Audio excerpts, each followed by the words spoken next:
Hey, what's up, you guys? It's Matt. Today, I just wanted to film a wrap up talking about the 15 books that I read in February. I think that's what I read, but I could have sworn there were two more, but I just can't remember them. So if they come to me in this video, I'll talk about them. Otherwise, I'll mention them next month. Pretty much everything that I read in February was a 4-star book, except for the last thing. But yeah, so the first books that I read were the continuation of the Cradle series, which is something I talked about in my last wrap up. And the Cradle series is just this really, really fun, almost like anime, Naruto video game feeling world. And the story is about this character, Lyndon, who's born unsouled, which means that he has no magic powers and will never amount to anything, basically. And he learns that there will be a threat that comes to destroy his village in 30 years, and because of that, he needs to get as strong as possible in order to defeat this threat. And so he has to work through and around his disability in order to become as powerful as possible. And it's just a super, super fun and light series. It's nothing like super deep or anything, but it's just something that you can just escape into and have a fun time reading. And so I think I want to add Will White to among some of my favorite authors. So those are Black Flame, Skysworn, Ghostwater, Underlord, and Uncrowned. And all of those books I gave 4 stars. So I really, really enjoyed them. Then I found out that Will White has another series called the Elder Empire series that is in the middle of being released. And so what he decided to do for that series is, instead of writing a large book with 2 character perspectives that alternate back and forth between each chapter, he just split them into 2 separate books. And so I read Of Shadow and Sea, which is about a character named Shara, and she's an assassin who works for the Consultants Guild. And then I read Of Sea and Shadow, which follows Calder, and he is a ship's captain, and he works for the Navigators Guild. And in this world, there are ancient, god-type creatures called elders, and one of them is Kothi, the goddess of death. And she was killed a long time ago by the Emperor, 2,000 years ago. But she has 12 hearts, and it seems like one of these hearts has been found, and someone is trying to bond with it in order to gain immortality and become the new emperor, as the old one died a couple years ago.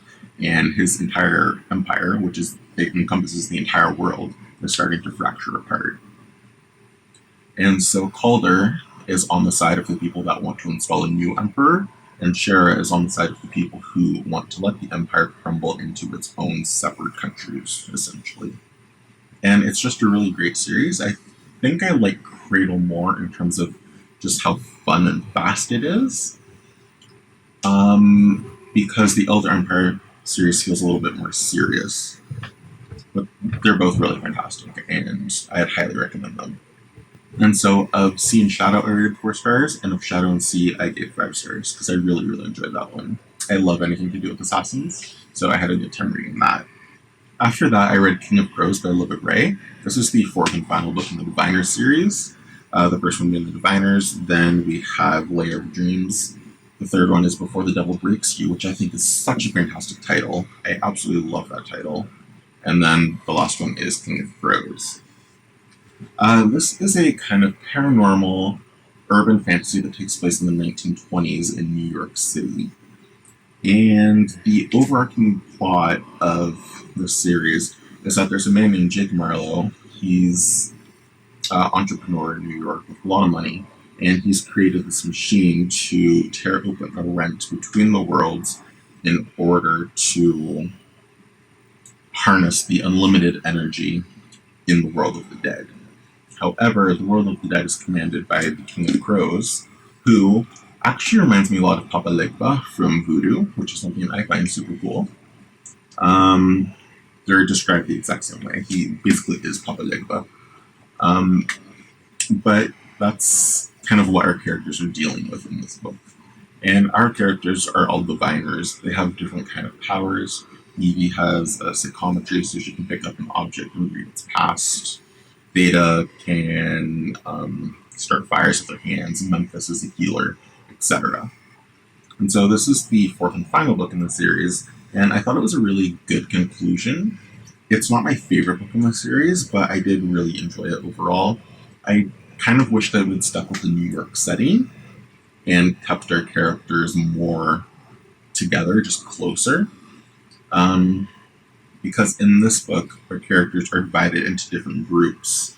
They're on the run and they fled in different directions, and they're in different parts of the country, and they're all trying to get to one part. So yeah, I really enjoyed this, and I gave this one 4 stars too.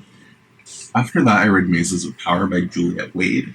This is a weird book because it doesn't really feel like a fantasy book or a science fiction book. It's more of just this weird kind of speculative fiction, sociological, political story that takes place in this kind of ambiguous world. The story takes place in the massive tavern city of Pelsmara. The people don't venture onto the surface whatsoever. But the story follows 3 characters.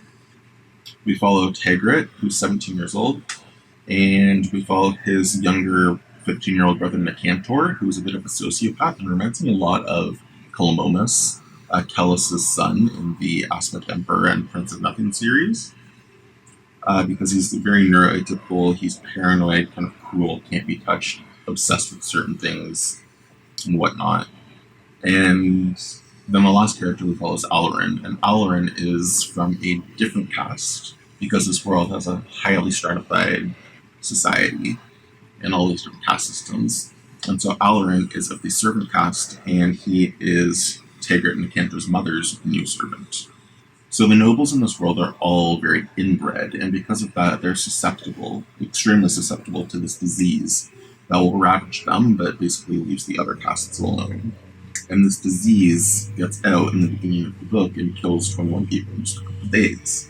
And so because of that, the Eminence, the ruler of these people, his son dies, and a new heir selection process has to begin. And so all of the noble families nominate their sons in order to compete to become the new heir. And so when you hear about a competition, you think it's going to be like more action-packed. But this book it's not that. There's not a ton of action. It's all political. It was a very interesting read, and I enjoyed it while I was reading it. I also enjoyed that there were some gay romances. Tigrit, while he's in love with a girl, he and his best friend have a thing. And then his younger brother Nicantor is obsessed with power, and he has a crush on the most powerful bully that he's friends with. And so they have a thing as well. But I feel like in a year's time from now, I'm probably not going to remember too much about it. However, I think I will maybe read the second book when it comes out, but we'll see. I gave that one 4 stars too, but that was kind of like a tentative, hesitant 4 stars. The next thing I read was The Bone Ships by R.J. Barker. So I read R.J. Barker's Wounded Kingdom series, the first one I think being Age of Assassins, Blood of Assassins, and then King of Assassins, and I really, really enjoyed that series. This one is called The Tide Child, that's the series name, and the book The Bone Ship. And so this book, The Bone Ships, which is the first in the Tide Child trilogy, I did enjoy it, however, it took me a long time to get into. I started it like months and months and months ago and couldn't get into it, but I decided to pick it up again in February, and I just decided to stick with it because I didn't have anything else to read. And I'm glad that I did, because once I got used to the writing style, I did end up really, really enjoying it. But basically, the book is about this man named Jordan Twiner. He is exiled to a black ship. So basically, in this world of the 100 Isles, the ships in this world are all built from the bones of artesians, or just Hesians for short, and they are sea dragons. And these sea dragons have been hunted to extinction for their bones, and for the first time in centuries, an artesian has been spotted. And so there is a plan surrounding the dragon that you learn a little ways into the book. But the character that we're following is Jordan Twiner. He was exiled to a black ship, and black ships are places where criminals and rejects go. And he is captain of that, but if they don't sail anywhere, they're just on land and they just drink all the time and they live in misery, basically. Until one day, this woman named Lucky Niece, she comes aboard the ship and becomes its new captain, And Lucky Mies is the daughter of the queen of these people, and she takes over the ship, gets it into like tip-top fighting shape, and has to pursue a kind of quest that involves this Arcadian dragon. And so I'm actually super duper glad that I stuck with it. It took me a while to care about the characters and to get invested and to just kind of gel with the writing style, but I'm really glad that I did because I ended up really enjoying it. I think the world is very, very cool, and I kind of like seeing naval fantasy stories. I don't read too many of those. However, I guess I read 3 this month, in a way. But yeah, I really enjoyed it. I gave that 4.25 stars. The next book I read was Quillifer by Walter John Wade. This is the first book in a series of the same name and about a character of the same name. And Quillifer is just kind of like this roguish young man. And when a kind of tragedy strikes his town at the beginning of the book, and basically the entire town is taken by slavers, he is left alive, he's left over, and he has to go on a journey to go to the capital and tell the queen what has happened. And things kind of go from there. That's the trajectory of the story. However, things go very, very askew. He falls in with some criminals and bandits who capture him and force him to join them. He is kind of rescued by like a goddess and nymph person who he then kind of spites and wrongs. And so he is constantly having mishaps due to this goddess character. And it was a really enjoyable read, and I'm definitely going to pick up the next one. That was also a 4-star book. Pretty much everything was this month. I enjoyed everything I read, but there's nothing that I absolutely loved, which is unfortunate, but also it's better than reading some really, really shitty books all month. So that's good. So the next book I read was Dragon's Fire by Duncan M. Hamilton.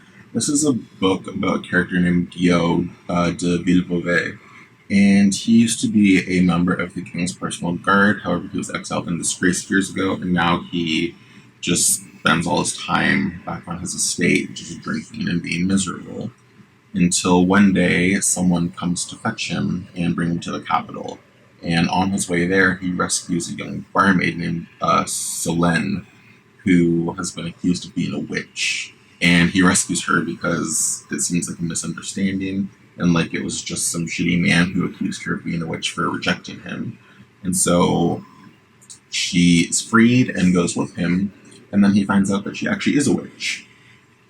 And when he gets to the capital, he's tasked by this kind of priest figure to go fight a dragon. And dragons have been gone from this world for a very long time. They were hunted down to extinction. However, it seems like a dragon has woken up recently and has been terrorizing the kind of villages on the outskirts of the mountains. And so Guillaume and Solène have to go deal with that situation. This was a fun book. It was just, again, a lot of escapist type fantasy. I don't think that it'll really stick with me, but I really enjoyed it while I was reading it, and again, gave it 4 stars. Now, I have 3 more books to talk about, and these ones are kind of the ones that I have the most interesting opinions on. The first book is... What is the first book? I think it's Smoke and... The first book is Smoke and Stone by Michael R. Fletcher. This is a really, really interesting book, and I gave it 5 stars, even though it definitely has some problems and kind of some like stupid decision making within the book by the characters. However, I really enjoyed its originality. And this is a book that is kind of Mesoamerican inspired. It takes place in this one city. So basically, a long time ago, there was a cataclysmic war between gods, and it destroyed the entire world except for this one city named Bastion. And Bastion is this gigantic ringed city. Like, you can't really even fathom how large it is. And it holds the entire population of humanity. Surrounding the city is this impassable desert, and it just goes on forever. Nothing is left. And so, in this world, everyone belongs in a very, very rigid caste system. The city is ringed, and people belong in each ring. So the growers are the least of the citizens, and then there are artisans, priests, etc., getting closer and closer to the center. And so what's really, really interesting is Bastion is actually a gigantic altar. It's filled with gutters, and any blood spilled in the city runs into the gutters and runs to the center of the city to feed these Mesoamerican gods. And so Akachi is a servant of the god, whose name I don't remember, but is based on Quetzalcoatl. It's this cloud serpent god, and a god of hunters. And he's a priest for them. And he is tasked with going out to the Growers Ring and leading a church there.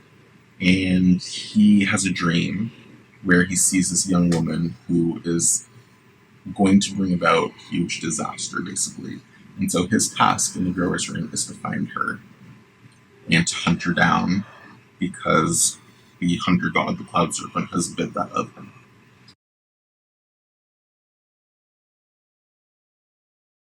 They're like the Reds of Red Rising. Like, they live in squalor, and it's really, really awful for them. But Nuru is a street sorcerer. And so the growers aren't supposed to have sorcerers whatsoever. All sorcerers are supposed to belong to the priest caste. But Nuru is in violation of that, basically.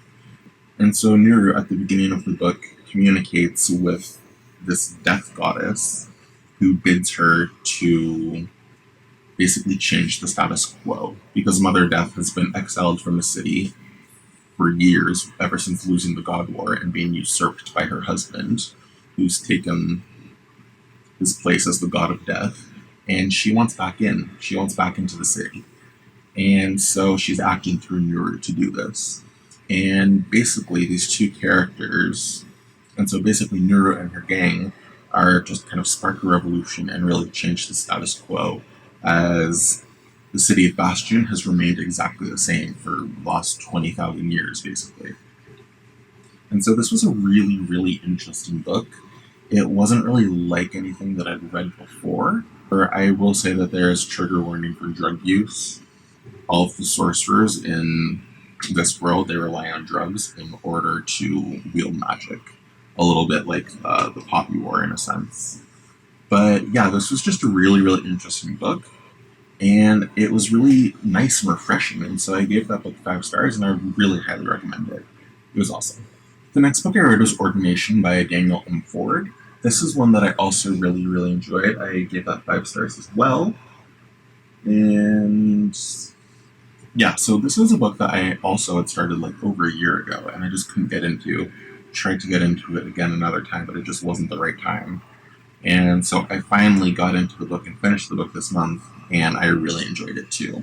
Basically, we're following this character named Alistair, and Alistair at the beginning of the book rescues this girl, Moll, from a town that has been sacked by slavers, and all the inhabitants have either been killed or taken by the slavers, but she has found a place to hide, and so he rescues her and brings her to the town of Bend.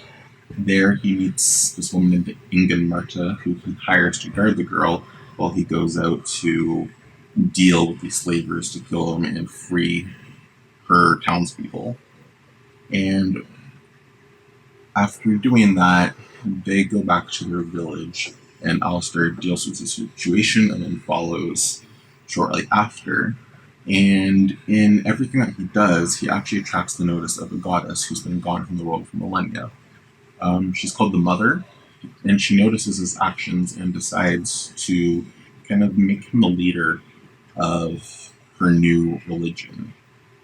She gives him strength to kind of like free the oppressed and whatnot. She gives him the ability to heal people, the Mother's mercy. He can also compel the truth from people, but in doing that, he can also speak no lie himself.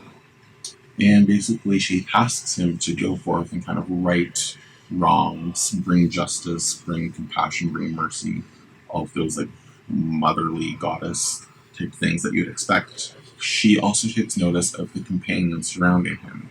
And so the girl Moll becomes the mother's voice, Alistair being the mother's might, Ingen Marta becomes the mother's shadow, and she's a little bit of like a roguish type character.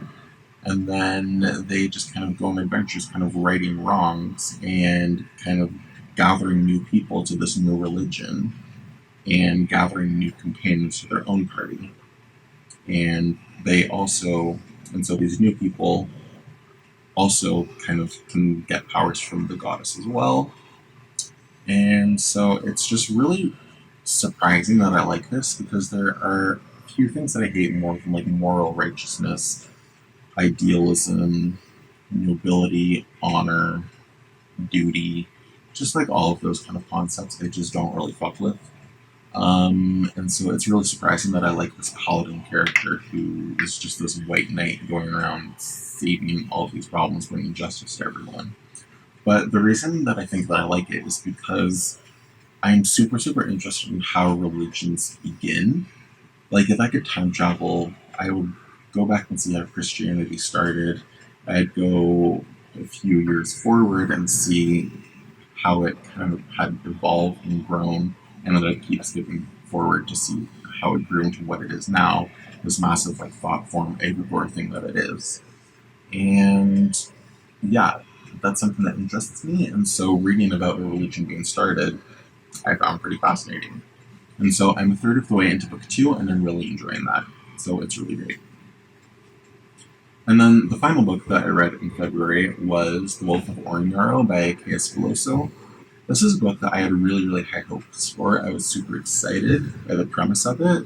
It sounded like we'd get this kind of cold and decisive bitch queen Wolf of Ornyaro character dealing with the squabbling warlords of her country and dealing with assassination attempts on her and her son and whatnot, and dealing with her shitty husband. But instead, what we got was basically this bad family drama about Queen Talion leaving her son in a court of vipers to go on this trip that literally nobody at court knows about. It's a secret trip to go and track down her shitty husband, who she loves dearly for whatever reason, even though he walked out on her 5 years ago. And it seems like he never loved her in the first place and wants nothing to do with her. But she goes after him, and when an assassination attempt happens, she's alone and on the run, and she goes from bad situation to worse situation, made worse by her own bad judgment and decisive nature, and kind of bleeding hard. She's constantly making decisions that just baffle me, and it just really, really didn't make sense. She was just super, super frustrating and annoying.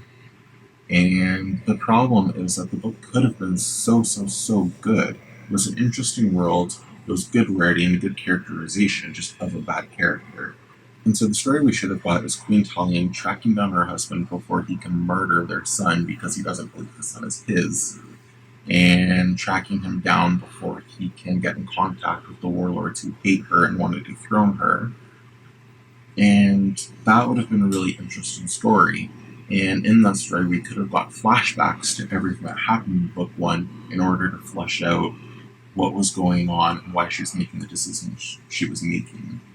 But instead, we just got this really, really weird, convoluted story that didn't make sense, with all these weird assassination plots that really came from nowhere.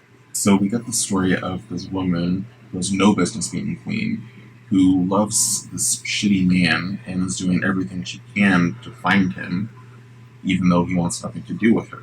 And that's just not the story that I signed up to read. It's not the story that was marketed to me. And it was just a massive disappointment. And so I ended up giving the book 2.5 stars in my head, but on Goodreads, unfortunately, it had to be 3 stars. But yeah, it was just a bad book. Although, I don't know, it seems like everyone else loves it. It has very positive, glowing reviews from most other people. But it was just a really big disappointment to me. However, on the whole, I had a really good reading month. I absolutely love Will White. I would highly recommend the Cradle series, his Elder Empire series, and I would recommend the books Smoke and Stone and Ordination. They're all fantastic, and I think that you guys should go check them out. But yeah, with that being said, those are the 15 books that I read in February. If there's anything that you want me to read in March, let me know. You can call me out for not reading the books in the February TBR, and maybe I'll get to them in March. Who knows? But anyway, have a good one, guys. Bye.